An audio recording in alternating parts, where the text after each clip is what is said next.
Ladies and gentlemen, we heard thus far the opening words of this conference, and now we can continue to speak about Moldova and the European perspectives. Ladies and gentlemen, my name is Dietmar Müller. I have a pleasure to lead the first plenary of today's conference. We're going to tackle the European dimension of the Moldovan history. As we know, Europe is only a notion conditioned by its geography, but the participation in Europe is expanding over additionally perspectives, taking the history, the economy level. And we also know that in certain countries from the eastern part of the continent, there are always challenges to prove the belonging of these countries to the European Union or to Europe in general. In this very complex and complicated topic, we will come with additional discussions, with history data, with information from research based on this topic. And the first round of discussion shall be led by Mr. Professor Victor Juk and Mr. Michael Gehler from University of Hildesheim. Mr. Juk is representing the State University of Moldova and the Academy of Sciences of Moldova, whilst Michael Gehler is coming from the University of Hildesheim and Budapest University. And just like we've mentioned, these two speakers will come with additional information, and we will also listen to commentaries. After their presentation, we will have the next speakers, Madam Svetlana Suveica from University of Regensburg and Mr. Hans Christian Manner from the University of Mainz. So please, let's give the floor to Mr. Victor Juk. Esteemed colleagues, please allow me to say hello and welcome in the State University of Moldova, the oldest university from the Republic of Moldova. Me personally, and from the Mr. Sharov, the rectorate, he is not here, but he is sending his best to this scientific conference. And this scientific conference has a special meaning and it has special representation. From the very beginning, I would like to highlight the fact that in 2007, analyzing in a scientific article the category of national interest, I have formulated national interests of the Republic of Moldova, as I thought it could be done and as I thought it could be necessary. 2 of the 6 components were covering the European dimension or aspects. First, European integration of Moldova in the EU, and the second component, achieving the European vocation, the European perspective of the Moldovan people. In those moments, so 17 years ago, back in the day, looking at these 2 components, achieving these 2 components felt like miles away. But today we have this in scientific news, and I can highlight the fact that these 2 components are determining for other components related to the national interests. So they are very important. So the EU accession can contribute to ensuring the sovereignty, ensuring independence, and ensuring the unity of the Moldovan nation, as well as ensuring national security in a very difficult context, not only from the East European area, but at a global level as well. Achieving the European vocation or European perspective of the Moldovan nation contributes to creating a functional open market economy and as well as ensuring and guaranteeing all the fundamental rights and freedoms of humans. In addition to this, the European vocation or the European perspective has a strategic objective to separate, to remove Moldova from the Eastern European region from the civilizational point of view and to transition Moldova into the Western European dimension based on values. And these values were reflected in the Human Rights Carta and in different conventions and in different EU directives and in the treaty that regulates the functioning, the creation and functioning of the European Union. At the same time, the geographical position of Moldova has its disadvantages. Still, the Moldovan historians from the 16th and 17th centuries were highlighting in their writings that Moldova is placed in front of all the bad things that happen in the region, at the intersection. First third of the 19th century, a thinker from Moldova, or let's call it Basarabia as it was named there then, said that Moldova is placed in precarious conditions in this location, in this position, geographical position. And I can back this opinion with Toynbee's ideas regarding the fact that we are at the intersection of different civilizations. And I would highlight in this context that the presence of an alternative, East-West, is not a favorable position for the Moldovan nation. Multiple attempts to transform the Republic of Moldova into a connection node expressed through the external policy in 8th of February 1945.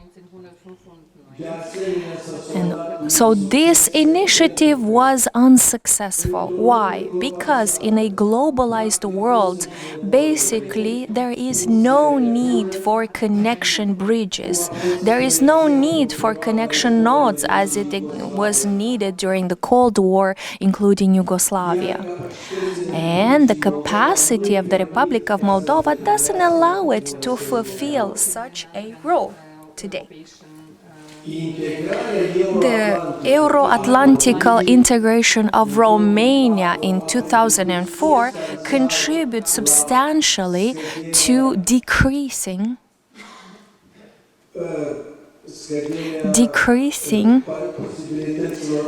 the perspectives of Moldova, opportunities of Moldova, even though the Euro-Atlantic integration is not on the agenda of the authorities of Moldova. At the same time, I highlighted all the time that the EU integration is a bi-dimensional process and it is needed not only the will of the state which aspire to gain the candidate status or the member status of the EU. It's not enough the desire of the state, but it is needed the openness of the European authorities and structures. Let's remember that in 2018, when through a court's decision, the results of the local elections for the general mayor position for Chișinău, the results of the elections were declared null. And the Republic of Moldova, under that government, was basically isolated. And as a result, Moldova was not invited to participate in the European network, diplomatic network. And I would like to highlight that the Republic of Moldova actually was late late on launching the process of getting closer to Europe. So we were delayed. So from the institutional point of view, a direction or department within the Ministry of External Affairs is created only in January 1998. So the history, it started only as a department of the Ministry of External Affairs in 1998. But let's compare it to what happened in March 1998, same year. The group of 6 countries, Central and Eastern European countries, they were launching the negotiations on harmonizing their legislation with the European acquis communautaire. So look at the difference in this context. The Republic of Moldova basically was late very much, and it is facing an internal alternative. Moldova is bombarded by the Russian Federation not only from abroad but from the inside of the country, and this makes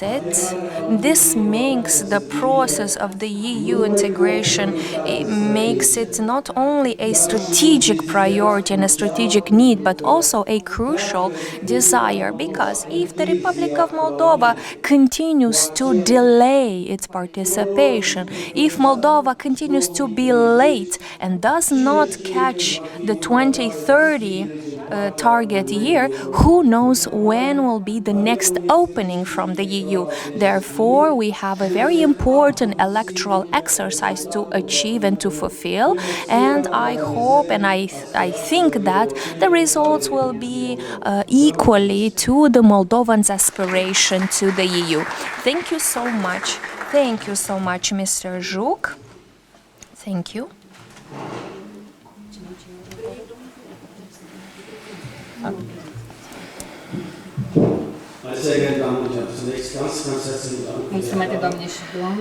Ladies and gentlemen, first of all, I would like to thank you for this invitation. Thank you for organizing this wonderful conference. Thank you to all the organizers. Especially, I would like to thank the Foundation Konrad Adenauer Stiftung. I would like to mention here a few points, a few key points. I will speak about heterogeneity of Europe in a complex time. I would like to speak about diversity of members. Then I would like to speak about debates and results and outcomes, and what EU should represent. And if we don't know the final output, our discussions are going to be problematic. We need to be focused. And after the 24th of February, Europe shall be another Europe. And here we talk about EU strategies.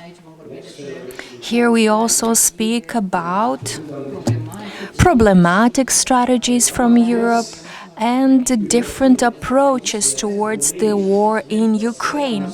I would also like to speak about the experience of Romania, what we can learn from Romania's experience, and what are the future perspectives. Actually, I will need more time than the time allocated, because I will have to speak about, and I have to keep in mind the interpretation delay. This is why I will speak slower and I will take a little bit more time, and I apologize in advance. So during the discussions yesterday, I heard about the expectations. And let me speak about the expectations. But first of all, let's speak about the general context of the millennials. So in the 2000, the decision makers met together to see what are the perspectives for the next 10 years to make sure that this continent remains progressive, provides best paying jobs, has a social cohesion, ensures modernization, combats discrimination. So at the end of 2001, all schools had to be connected to internet, had to use multimedia tools, all the school's employees had to pay less taxes. So this was the plan for future. So in total, there were 28 objectives and 100 sub-objectives. The history Valdega Kör said in a critical article that in this strategic list, there was no point connected to democracy in Europe or no point covering the tension between the immigrant nations. And in 2005, it was clear that this Lisbon strategy was not accurate and cannot be achieved because in the same year, in France, in the Netherlands, in other countries, there were anti-constitutional votes and there were multiple national movements combating this strategy. And it was not even a discussion regarding unifying Europe as a force, but we were speaking about the survival of the EU. And I recommend everyone who would like to read the book of Walter Laqueur, please do it. This is a wonderful read about that situation. And it is entitled Growing Europe Towards a Global Force in 1992. And in 2006, his book is called Last Days of Europe. You can see the shift.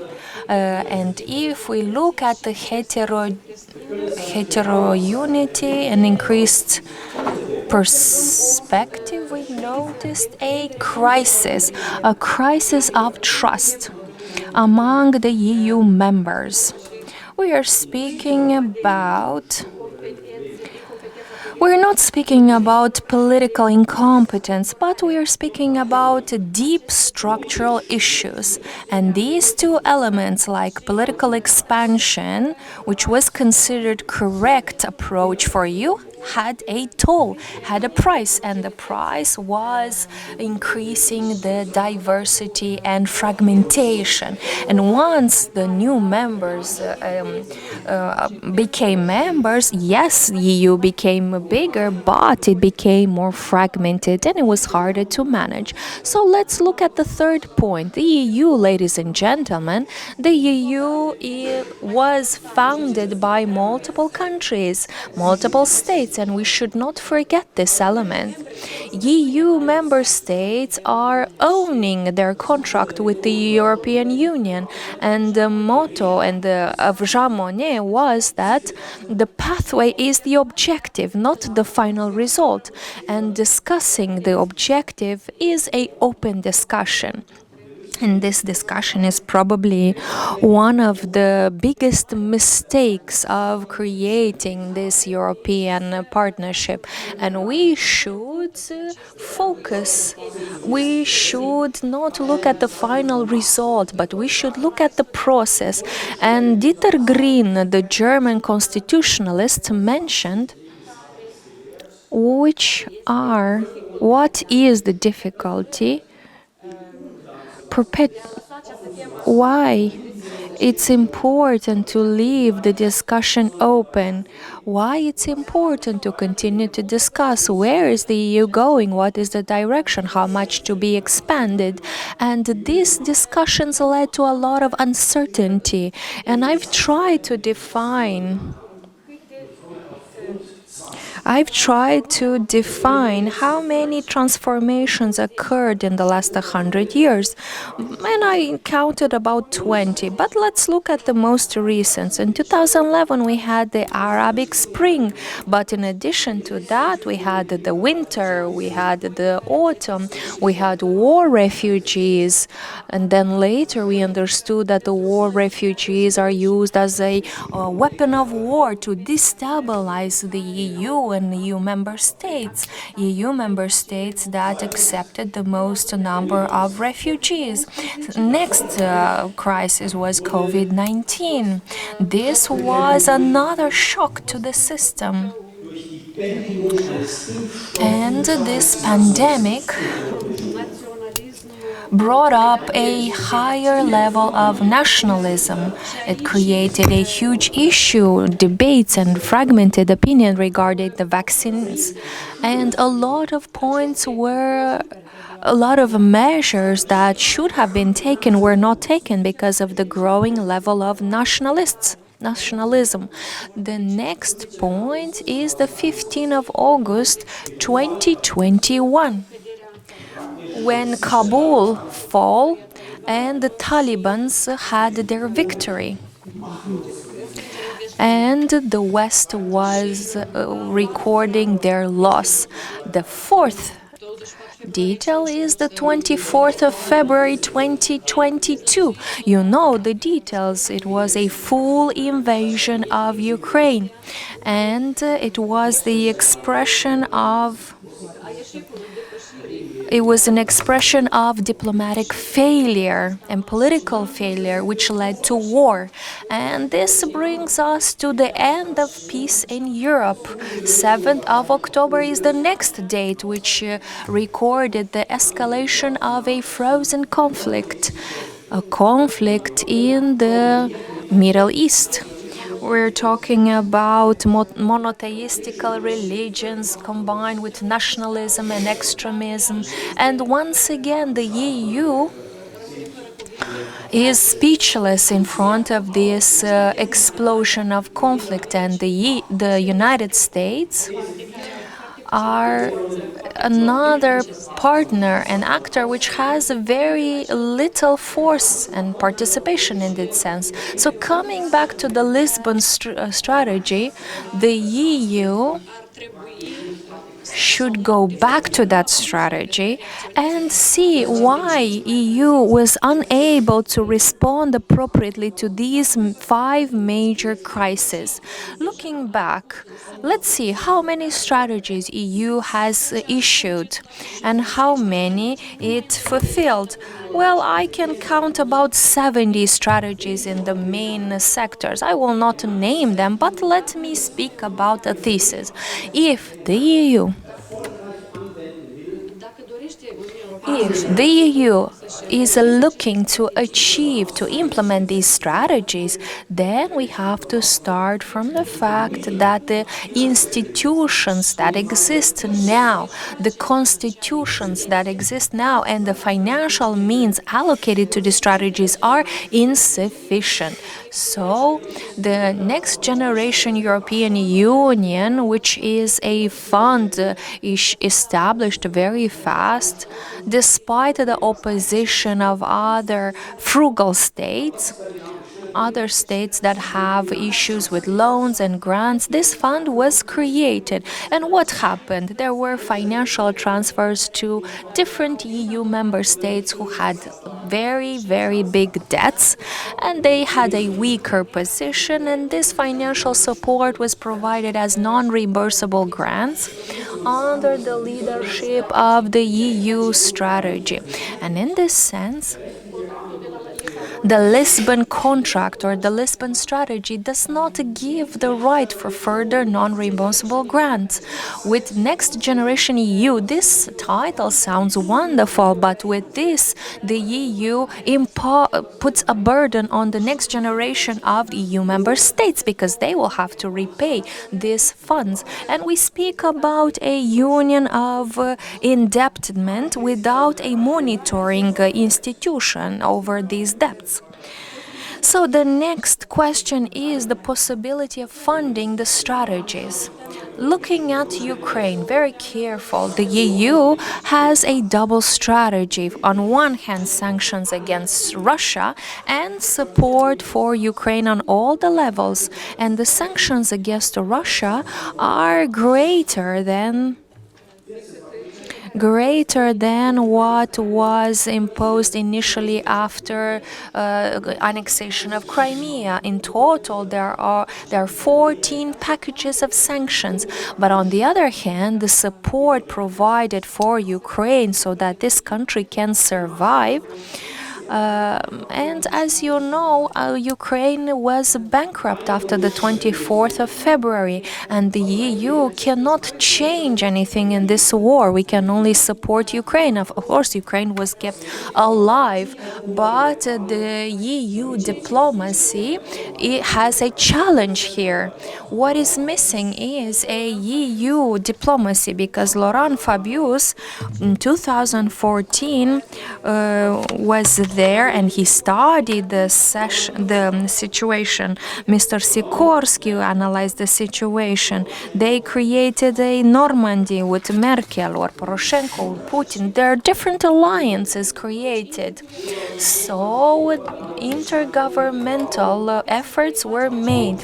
And let's not remember the long round table in 2022 with Macron and Scholz. So the EU diplomacy exists, but what is missing is a clear strategy of the EU regarding the map, which includes Russia or not, a Russia with Putin and a Russia without Putin, to give a clear message to the Russian nation, to give a clear message to the NGOs, to Russian diaspora.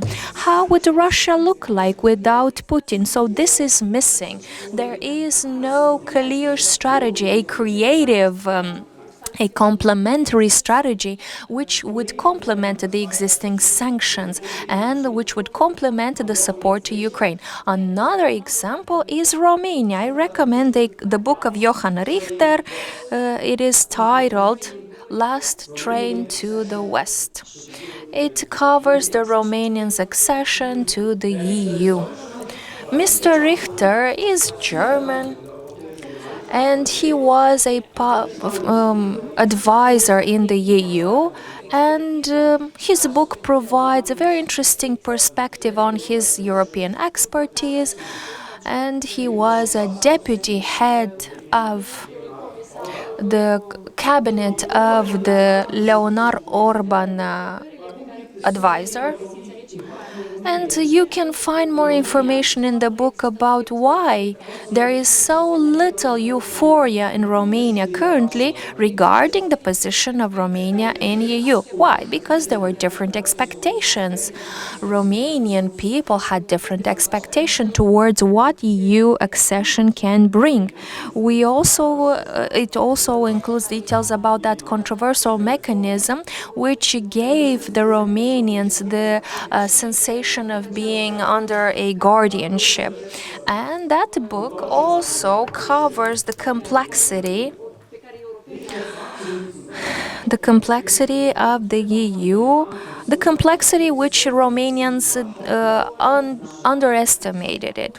So in 2007, let's ask ourselves, was the EU capable to expand itself once again?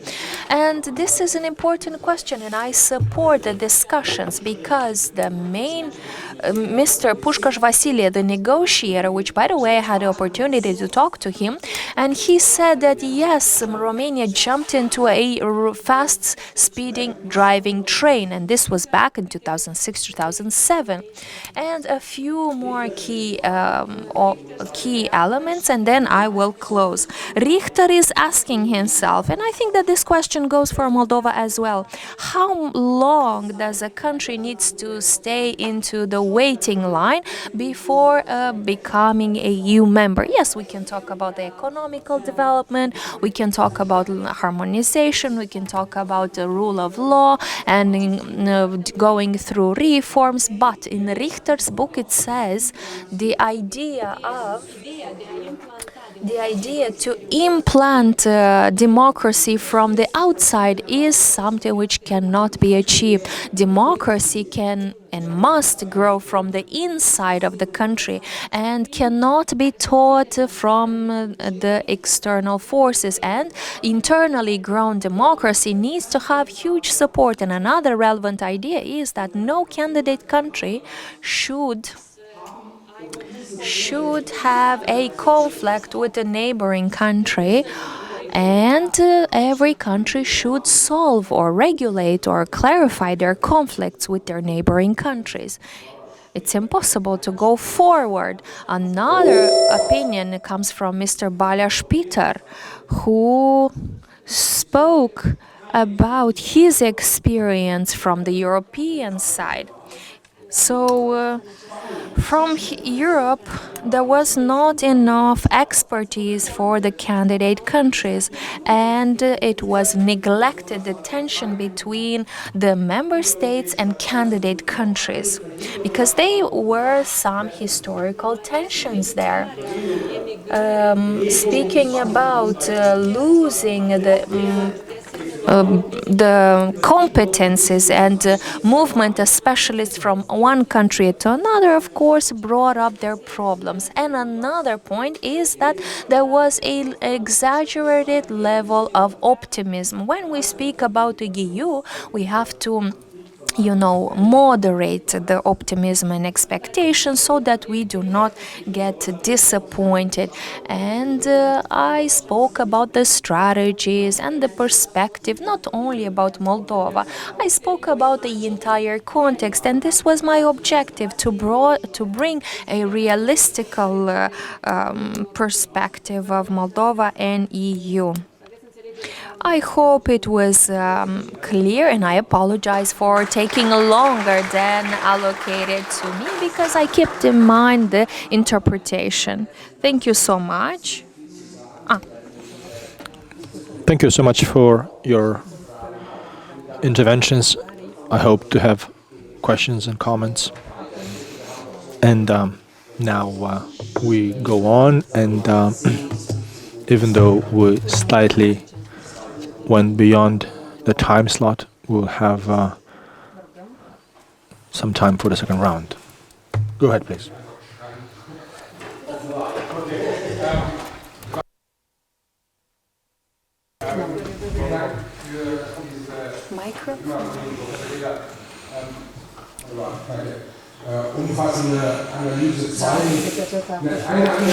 Thank you to the speakers.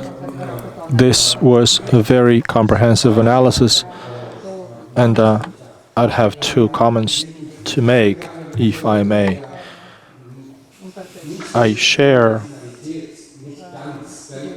your ideas about this analysis. So, if you listen to Jean Monnet, as long as we create a community with this results, then the result is what was the Lisbon Agreement, and we have the opportunity to regain the competences. So the end result is for the discussion to be about what we were able to do and what we failed to do and what we should have done. Well, in order to have access to these outcomes, what actually happens, what you presented, those 9 points, you're right about these challenges, but what is lacking is probably the positive story of European integration. We should talk about what we're able to do, what we did, what we accomplished, and not to be disillusioned in EU when we say that we are able to do little. If you talk about the South African billionaire who bought a platform where he says that, on which he says that EU is just at the cap of a plastic bottle. Well, Actually, we have lots of successes, and why wouldn't we talk about the successes? Because it makes more sense to talk about them so that we can facilitate other new members to join, as well as Moldova, for example. Let us get 2 or 3 more questions, and then we'll answer the questions. Go ahead, please.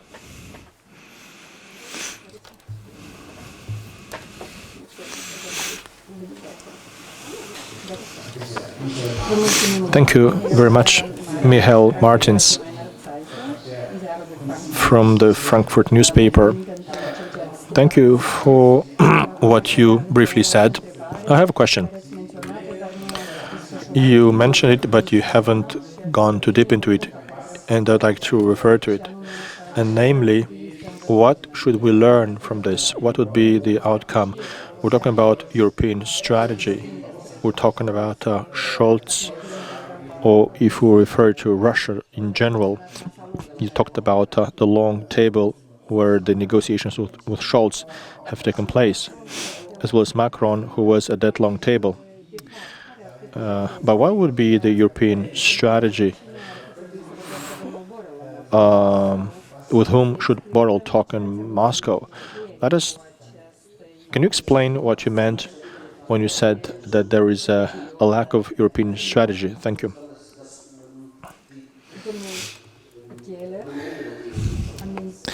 Mr. Gehler mentioned Romania and the EU as possible examples or lessons learned that Moldova should take account of. What would be a realistic scenario for Moldova, which Moldova should expect?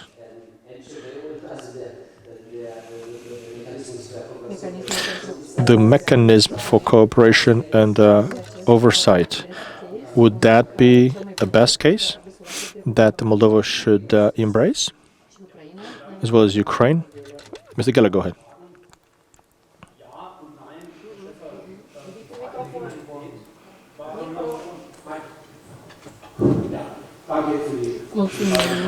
Thank you for both questions about the outcome and the success stories. When it comes to the outcome, I would say yes and no. Jean-Claude Juncker, in the book I mentioned about the future of Europe, he presented 5 options that are known that we should refer to, and he requested states to make a decision and identify the option, what they want to do going forward in order to bolster the internal market. And this discussion remains open. There is no reaction yet to these 5 options. And I'd say that these debates about these 5 options is still open, and we should yet refer to them. 2022 should clearly tell us that these topics are still open, and back in the time should be clear what would be the options that we have to make a decision about. And then Putin showed us what Putin wants is obvious with this war in Ukraine. He wants to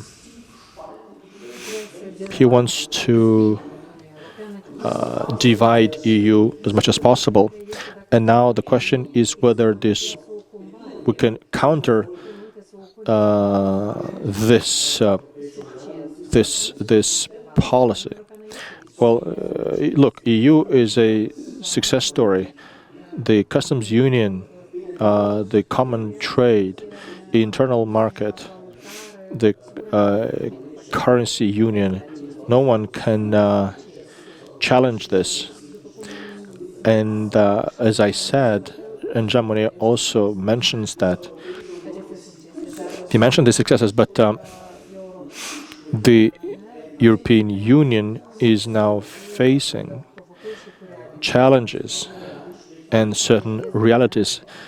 There is a whole divide between these concepts. And if we were to talk about fighting the consequences of COVID,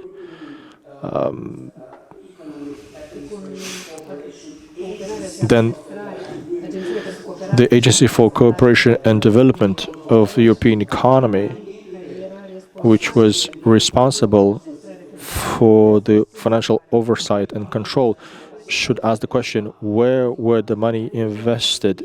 How were they spent? In Italy, who faced lots of challenges in the pandemic, they have not yet asked for the existing funds. Now, in this newspaper, in an article this year, I've described the development of the EU and integration from the Marshall Plan until Europe's extension towards East. This lasted for 15 years until we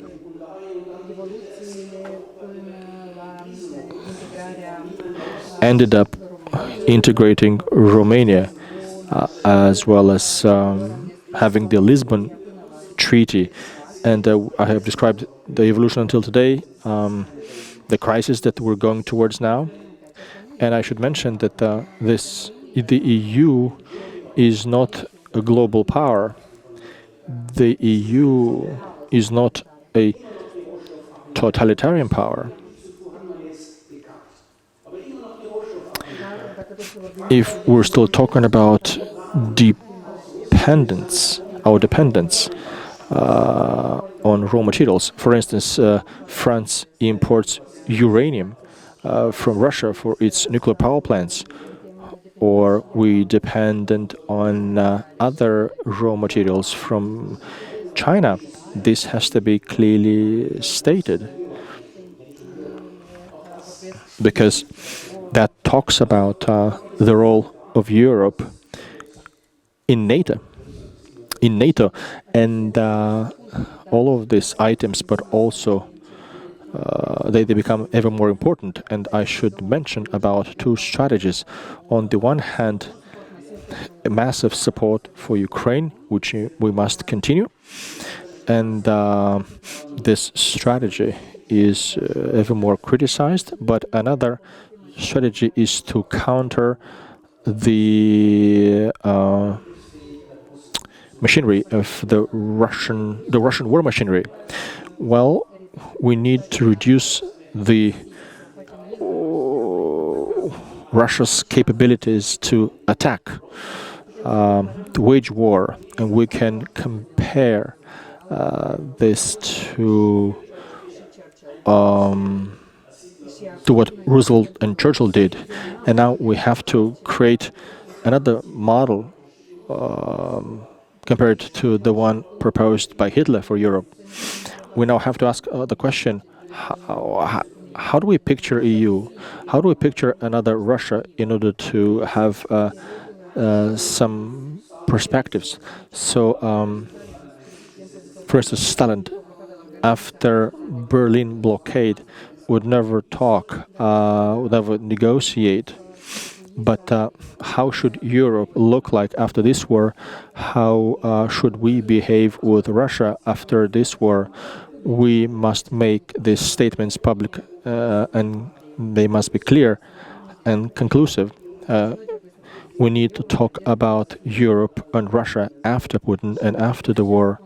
And in this regard, what is absent here is ways to identify these ideas. How should this region look like? So we have a deficit of creativity in this regard.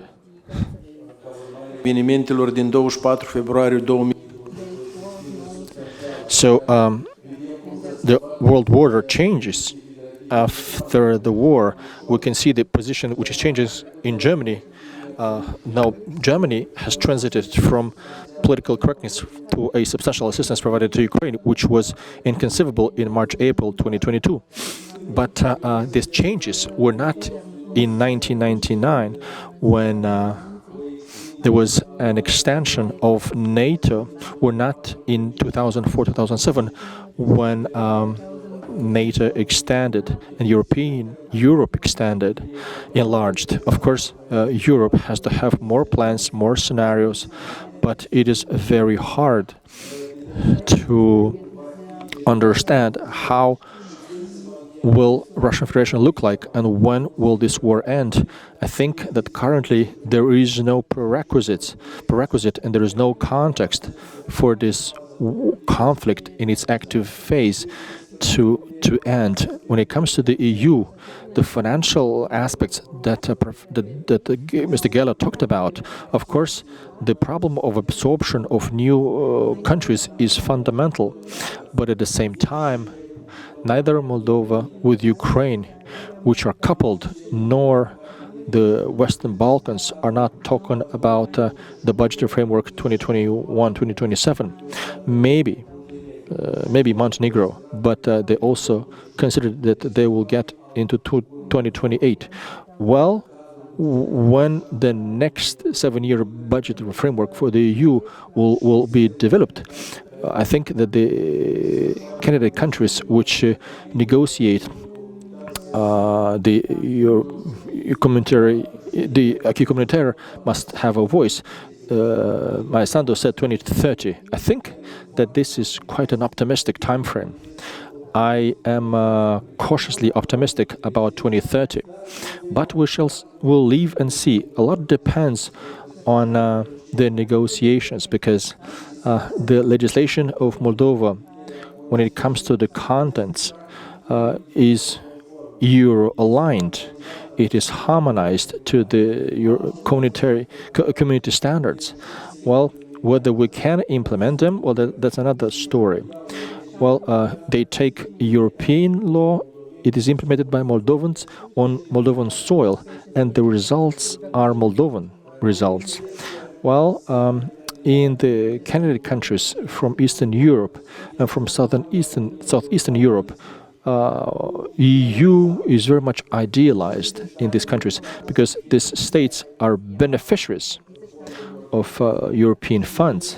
And it is not by accident that the deception comes immediately after they integrate into the EU. And the case of Croatia is clear in this regard. But I believe that the EU, even though its constitution draft failed because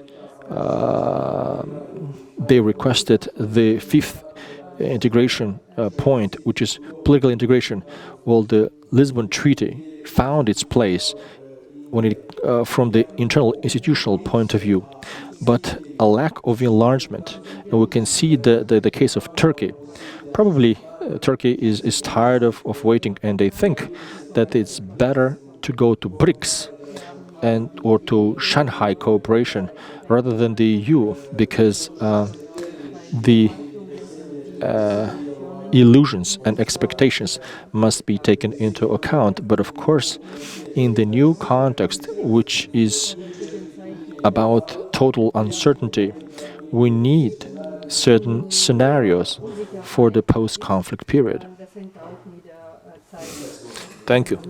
Thank you so much. Thank you very much, sir. And now we'd like to invite Svetlana, Suveica and Hans-Christian Manner in order to talk about the areas mentioned. This will be the beginning. I guess, of the panel, which will be followed by the afternoon and evening discussions, where these topics will be tackled once again. Thank you so very much.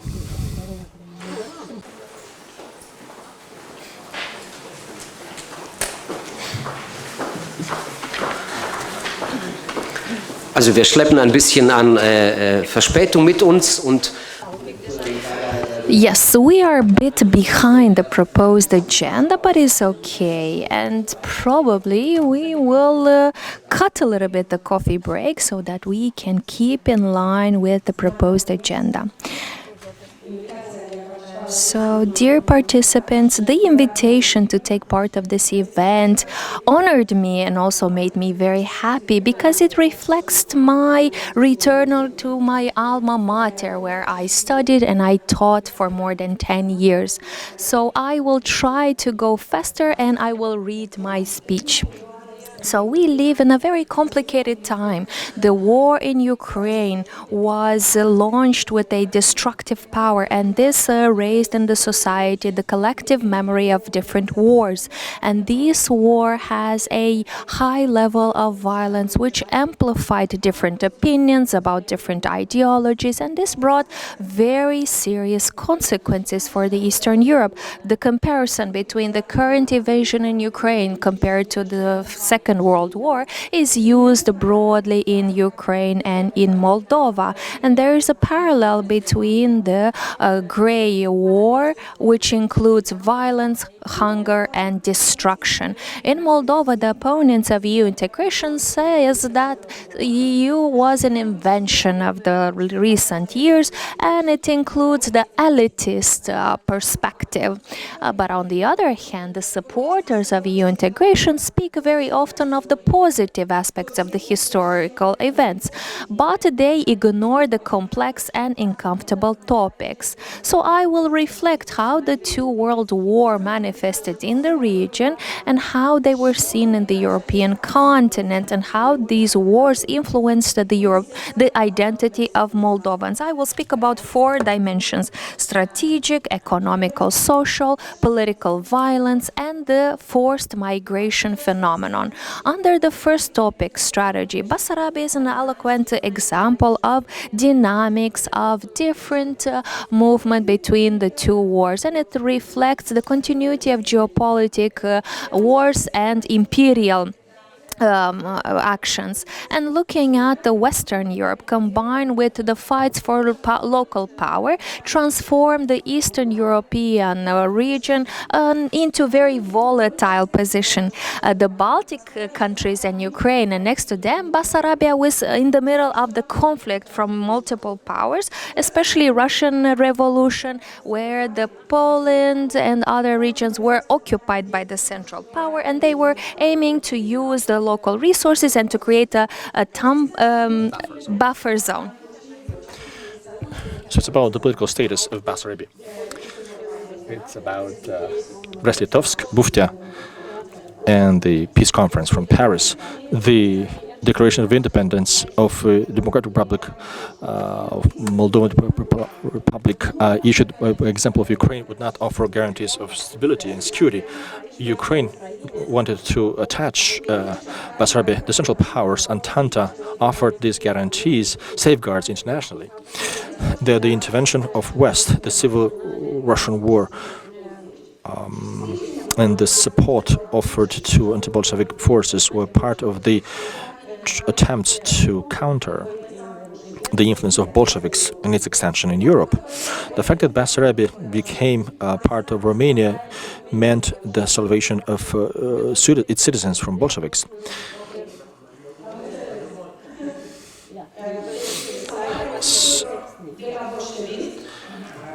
With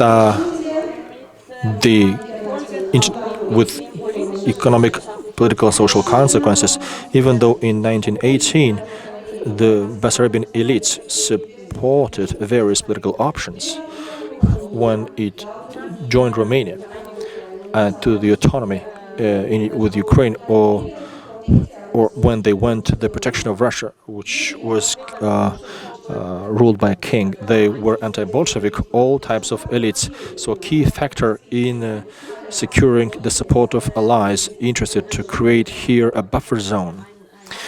So Moldova's union with Romania was accepted as the most rational solution in order to be saved from Bolsheviks.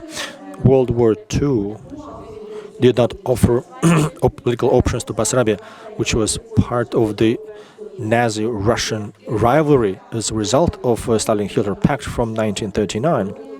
Poland, Baltic states, Finland and Romania saw their borders reshaped and its population forcefully moved. the Soviet occupation of Bessarabia and northern Bukovina reflected the Stalin's approach to create an eastern part of Europe, a buffer zone against West, because they wanted to model the post-Bellic Europe, and was the foundation of the Cold War. When it comes to the economy,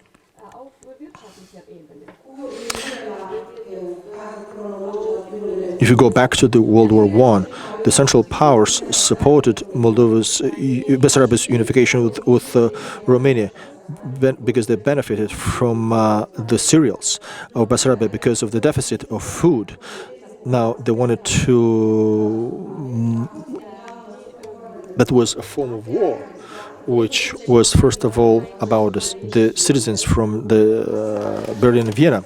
Bessarabia, which unified with Romania, was important in order to provide food by providing cereals to the Central Powers, according to the agreement signed by Romania a week after the signing of the Unification Pact. It provided to supply 1,000 tons of cereals. The total exports to Austria, Germany, and Bulgaria were 300,000 tons.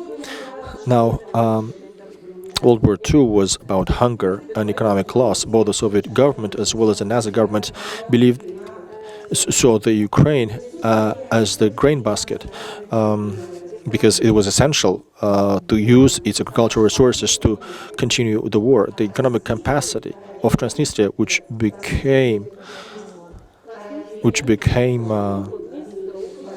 which went under the administration of Romania, was assessed in relation to the regress of export of harvest from 1441 because of the occupation by Soviets of Bessarabia and northern Bukovina.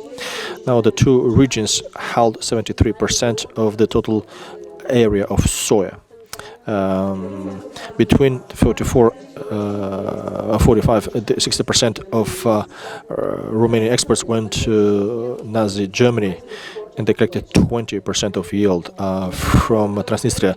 The local population suffered massively. At the same time, the experience of Jews and Roma was a separate one. In Transnistria, the food was used as weapon by the Romanian state against Jews and Roma, by forcing them to avoid hunger, to do anything to avoid hunger. Now we must understand it, because the local population contributed to this suffering when they were encouraged by state to consider themselves rightful to take the assets of Jews that were deported and killed, the profit obtained as a result of Holocaust, and the theft of cultural objects, which Bessarabians were also part of it in Odessa, Tiraspol, and other localities, is part of the European inheritance, but also part of the regional and local memory. At least it has to become part of the regional and local memory. When it comes to the political violence, in the World War I, Bessarabia, alongside other regions from Eastern Europe, so it saw different forms of violence, political, fueled by the disintegration of the Russian Empire, Bolshevik putsch, and the Civil War. The political processes and social processes were fought by arrests and killings, to destruction of private property. The influence of Bolsheviks and the Bolshevik pedals did not disappear after 1918, because we know about Hotin, Tigina, Tatar Bunar, destruction and sabotage, as well as various forms of propaganda. Now, they continued after the Soviet occupation from June 1940, when they were followed by arrests of the so-called enemies of the people, including of public servants who did not go to Romania, but also mayors of various ethnicities, including Bulgarians and Gagauzins. In June 1941, Bessarabia is reconquered, is taken back, but to reintegrate population, they paid an enormous price, meaning the extension of violence, anti-Semitism, as well as political violence of various forms, from Romania towards these regions. In 1941, Romania repeated the same scenario. The problem of loyalties of public servants and identification of internal enemies was always on the agenda of the authorities. So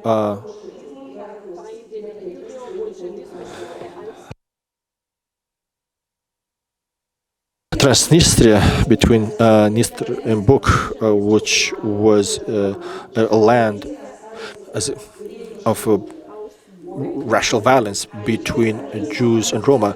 So here Bessarabians showed their political ambitions and economic interest. They allowed them to satisfy their frustrations as a result of the war and of the Soviet regime. Bessarabians, fully involved in the administration of Romania at various levels, participated directly or indirectly in the mass destruction of Roma and Jews, and that is a European dimension of the conflict, which highlights the awkward and painful phase of the war and relations with the neighboring country, Ukraine. And the last item, forced migration. In the First World War I, Bessarabian Germans were removed from the territories because they were considered to be unloyal. Armenians who fled the Turkish genocide came to Bessarabia. So we have the Armenian region in Chișinău. Another wave comes after the Civil Russian War. A lot of Jews were fleeing from the pogroms of Bolsheviks of the White Army, and anarchists started in Ukraine in 1940 when Red Army entered Bessarabia and Bukovina. Intellectual elites have gone to Romania. 130,000 Jews prefer the Soviet regime, the worst of the evil. The German Bessarabians were relocated in 1940 to Poland, and they left totally from the region permanently after 1941. Romanian army and Einsatzkommando, they've exterminated tens of thousands of Jews, and those who remained were put into ghettos and deported to Transnistria. So there, more than 280,000, 300,000 Jews have died. These waves of migration, followed by violence, have left big scars in Bessarabia and in the whole region, and they contribute to the European post-Bellic trauma, which is felt even today. To conclude, the complex processes started by these wars had a major impact, and this impact is not just political one, social and cultural one. It's about the identity of Moldovans or Bessarabians, as they were called at the time, which lasted for a couple of generations. This identity was within some borders where multiple external forces, following a strategic interest, have challenged their political and social existence. The political violence and permanent challenges of the loyalty have influenced a separate mentality marked by sufferings, lack of trust on the one hand, and resistance and accommodation on the other hand. Now, poverty, hunger, and the deficit had a major impact on the everyday experience of the population, but it influenced their individual and collective perceptions on what is stability and security. At the same time, economic difficulties have strengthened resilience and the adaptability of the population. So migration and forced removal have modified the ethnic composition of Bessarabia, which contributed to the creation of a multi-ethnic society with various cultural heritage and the experience of refuge and exile. It actually was a test for the citizens, which is an element in the national conscience. These processes contributed to the creation of a complex Moldovan identity, which is about trauma, survival, and adaptation in an unstable geopolitical context, which was marked by the influence from between East and West. This discussion about the war identity is very vivid in Ukraine, and I think it's an essential stage of our European path. I'd like it to become as vivid in Moldova as well. We have an arrear. After the disintegration of the USSR, this one affects our relation with neighboring countries, Ukraine and Romania. So by means of awareness, acceptance and integration of these aspects of history, which we don't want to talk about it, we talk about peace, but we don't talk about war. This means one more step to promote social reconciliation. And we would define our place as nation both in a time of peace and war.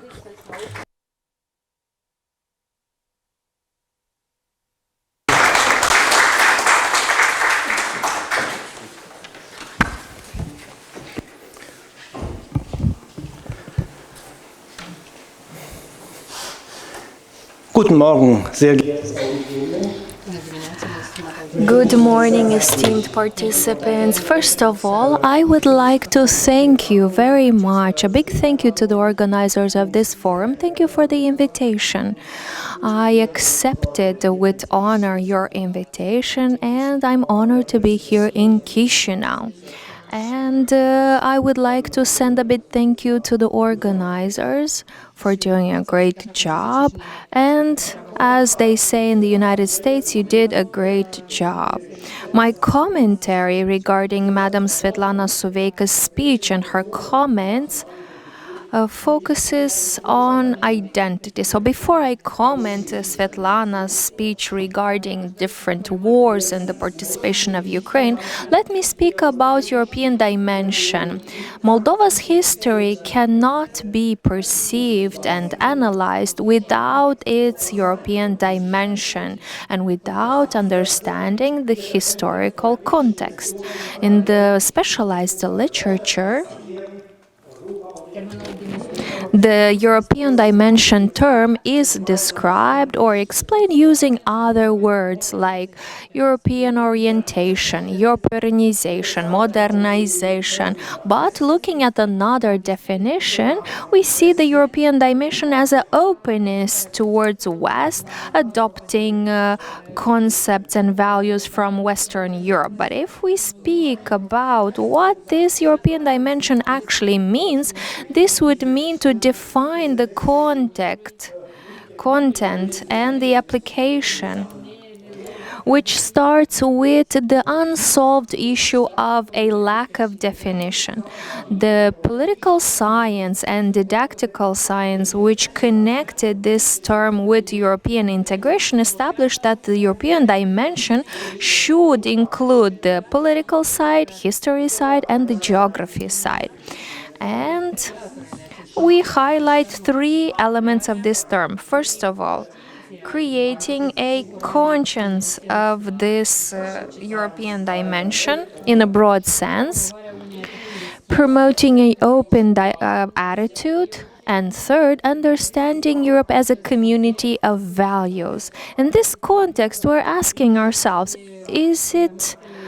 are we talking about the general fundamental blocks of the European dimension, or are we talking about a European identity? Or is there a harmonized selection at the international level of all the main knowledge and the perspectives regarding the European dimension? This entire topic is seen as a open research topic. It's not fully researched. The second point, speaking about what aspects were covered by Madam Suveica's speech. In her speech, she speaks about the European dimension in Bessarabia and covered by the First World War and the Second World War.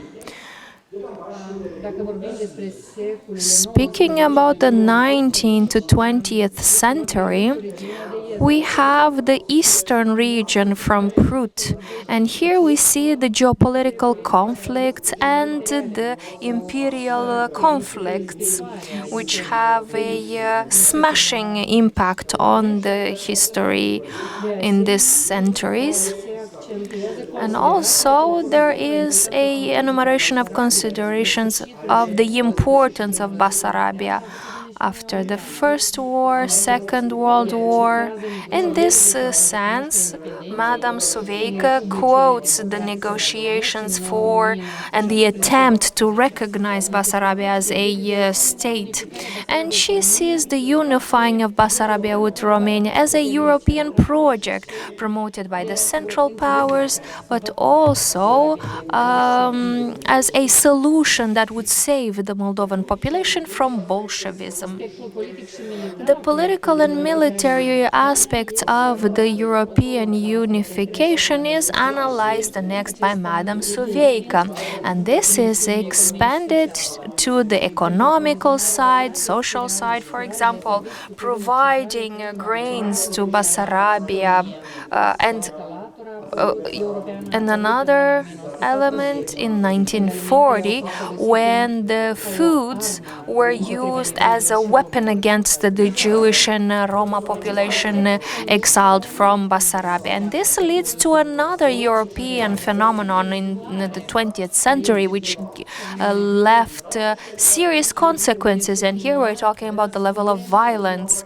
We can speak about political violence, which was manifested through different forms of violence: physical, hate speech, racism against the Jewish people and Roma population in the 40s. And to close, we notice another European dimension, the oppressive one, which refers to forced migration that happened in Bessarabia, which affected the Armenians, the Jewish, the Germans. And just like in many other regions of Europe, forced migration changed the face of the region that is in the eastern side of Prut River. At the end of the Second World War and at the beginning of the Cold War, shaped the end of the vision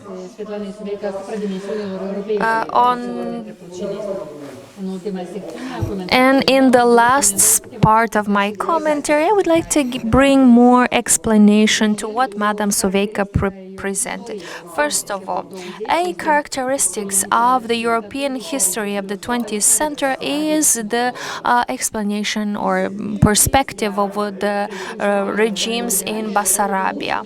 And this is seen through a European perspective, but also through a global perspective. Speaking about Bessarabia, this situation in Bessarabia, it would be very interesting to see a comparison between what happened in this territory and other regions.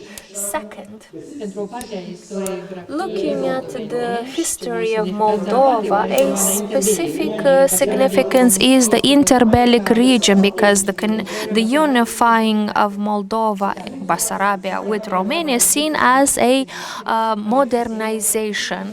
And this is seen as the first modernization of Bessarabia, end of quote.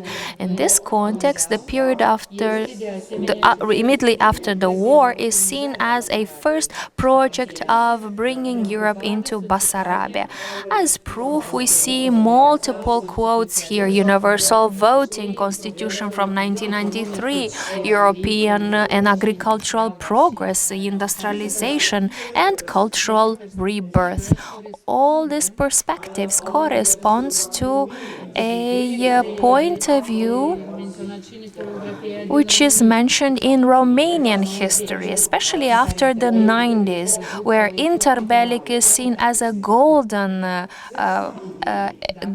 age, end of quote. But if we put the glasses of another history approach, then we see the interbellic not as the golden age, but as an age full of crises and conflicts. And Bessarabia was not a location of only heaven or of Dor. This territory was part of the imaginary and political speech of Romanian politicians as a peripheric region which needs to be modeled. But despite this, Bessarabia Bessarabia was one of the regions acquired by Romania in 1918, and this region brought up the highest number of issues for Bucharest, just like Madam Ina Lizeanu said. And we can add here that not only political and territorial issues, but other issues as well. And I would like to highlight Madam Suveica's comments regarding how violence was approved by the authorities and how this violence led to guilt and trauma. Here I can quote Tornen Rüser, who highlight that the European history and European conscience and the European identity doesn't include only the success stories of the history, not only the achievements, but also the dark times and the negative and the trauma and the historical crisis. And among these, we can name the egocentric exclusion, which leads to anti-Semitism, racism, intolerance, hate speech, and ultimately leads to war.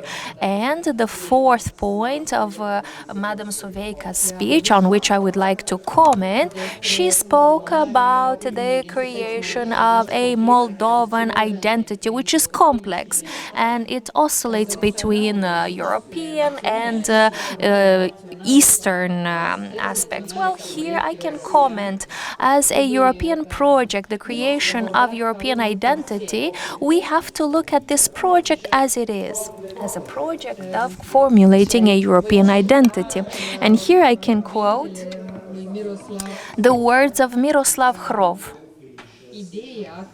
The idea that every person, every individual, every human being is a member of a nation and that every person is a citizen of a national state is a European invention, and this process is a long-term process which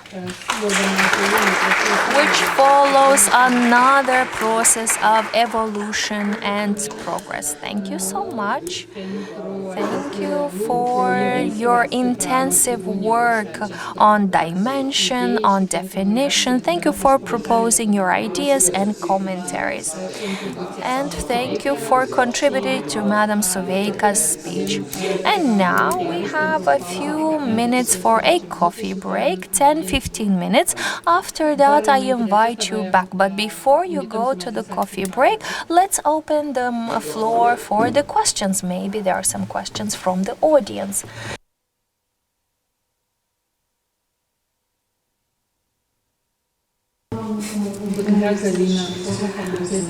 Madam Koman from the History Department of the State University of Moldova. Madam Svetlana, dear Svetlana, esteemed Mr. Manyar, thank you for your speeches and for your presentation, which includes the interbellic and post-bellic history and how these wars affected Bessarabia as a territory. It's interesting to see another perspective because it's very different from the perspective we have here in Chișinău. And I'm very happy to listen to another perspective. And I'm happy that your perspective was presented here in a room of the State University of Moldova. So the question is, we historians, we know that history is repeating itself. Yes, we know, and unfortunately this happens. And the question is for you, actually both speakers.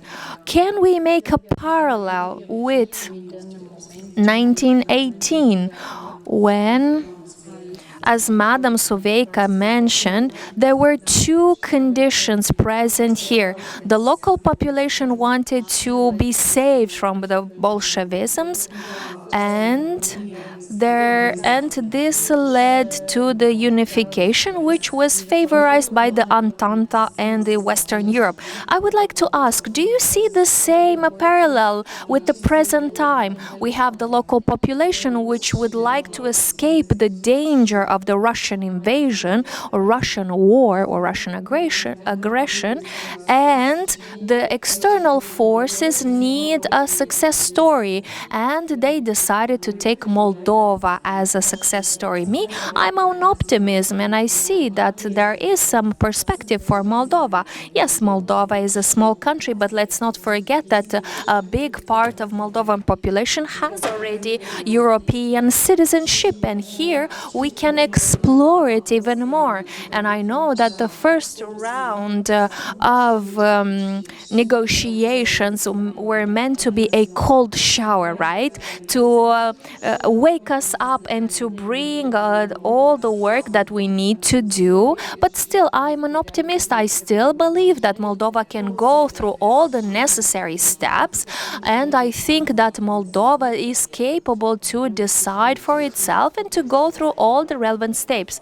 So let's see, is there a comparison? Thank you so much. Let's see if there is another question, or if the two speakers are ready to give a reply to this question. Let's see, is there another question? Good morning, Olaf Schulze, the Stuttgart-Bessarabian History Museum. I have less question and more a commentary. My idea is that we came here today and we can have an open discussion, which already happens, and this is a positive. But a few 10 years ago, this was impossible here. I speak about free speech and speaking openly about what happened in the history. And now we are looking to find an identity, right? And we're looking to define an identity. And we have to be very careful, because this national identity should not exclude other people. We should make a connection between all the ethnicities that live here. In history, we've always had multiple ethnic groups, and they were very open about it. They would bring their contribution to the society, and we've had different experiences when we spoke about the displacement or forced movement of different groups. So looking at the history, we can try to collect all the contributions of these ethnic groups and to highlight them, to study them, to research them, to keep them in mind how these contributions supported the democracy in Moldova. So we have to be very open and admit this. We should not wait until external forces come and tell us what are our values. Moldova should look inside to identify its values and powers, and the external partners can just support it. But this is my comment. I could speak on and on for hours, but this is all for now. Thank you so much. First of all, Madam Galina, thank you for your question and for your request to make a comparison. I will try to be very brief. Yes, there is many comparison between present time and 1989, 1991, 1918. So we can make a lot of comparisons. And related to Eastern Europe, there was a lot of comparison conducted, and yes, we have different arguments for it. But speaking about the present time, okay, let's see what is happening. In 1918, we had a fragile sovereignty or statality for only a few months, right? And the population back then did not express their support. There were some discussions regarding creating a referendum, a census in Bessarabia, which was rejected. So The Romanian government rejected the organization of a census, so there was a fragile statality, and the elites understood this reality. And they were looking to identify different methods to strengthen this level of sovereignty, which was a fragile thing only for a few months. And ultimately, things arranged in such a way so that this elite were convinced from the external side, from the internal side. After having the discussions, they understood that yes, in order to escape or to avoid the Bolshevism, the best solution would be to conduct the unification, which was the best solution at the time. But today, in present time, I think the situation is different. Yes, there is that saying that history is repeating itself, but I would say that it's a bit differently. The local population, just like Mr. Manyer said, the local population had a lot of time to see different experiences and went through different reforms, and we had the chance to analyze the golden phase, and traveling to Europe was a new experience, which was seen with open arms, and it was analyzed in all of its complexity. And in the last 30 years, we have seen a new experience of democracy, and we see Moldova in another role, another political role. And yes, we have some fragile sovereignty because we have the war next door, and when there is a war next door, we cannot speak about full security. But I would say we could learn from 1918 in a sense where we could see the opportunities coming out of this crisis situation, and we can embrace the opportunities, and we can negotiate Moldova's position towards a better future in the EU. And the EU opened the door for Moldova, and we should see this invitation and open door as a good opportunity and speak up to mention that we have the right as a nation living in a democracy to be part of the EU. Thank you. Vă mulțumesc. Yes, very briefly, I would like to comment here. We spoke about EU as a result of democracies. And here I would like to mention another opinion, not on behalf of Mr. Schmidt. I will not go back to the founding father, but I would like to express my own vision. Speaking about a new invention in the Republic of Moldova, and I'm speaking about regional aspects, regional autonomy. And this regional autonomy has to be clarified. And we speak about a new term, Europe of regions.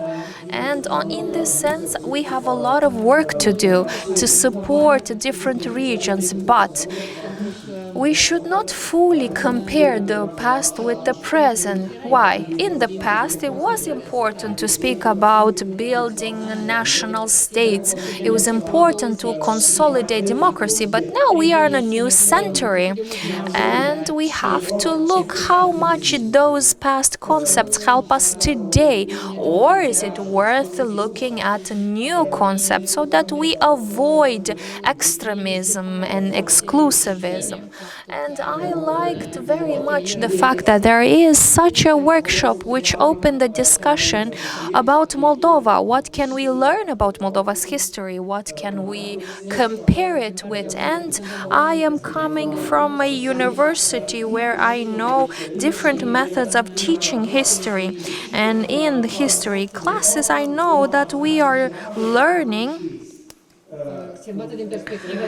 from multiple perspectives, and we are encouraged to research the local history. And yes, every time we speak about local history, we have to take into account the local context. And we cannot move Bessarabia and Moldova. We cannot move Moldova in another region. We have to analyze and research the local context, the local history, and look at the local conditions. Sometimes the local conditions are not supporting the European perspective, but we should not be blind and ignorant to them. Okay, if there are no other questions, I propose we all go and enjoy a coffee break. Yes, let's only take 20 minutes instead of all the 30 minutes allocated, and I kindly ask you to return at 11:20.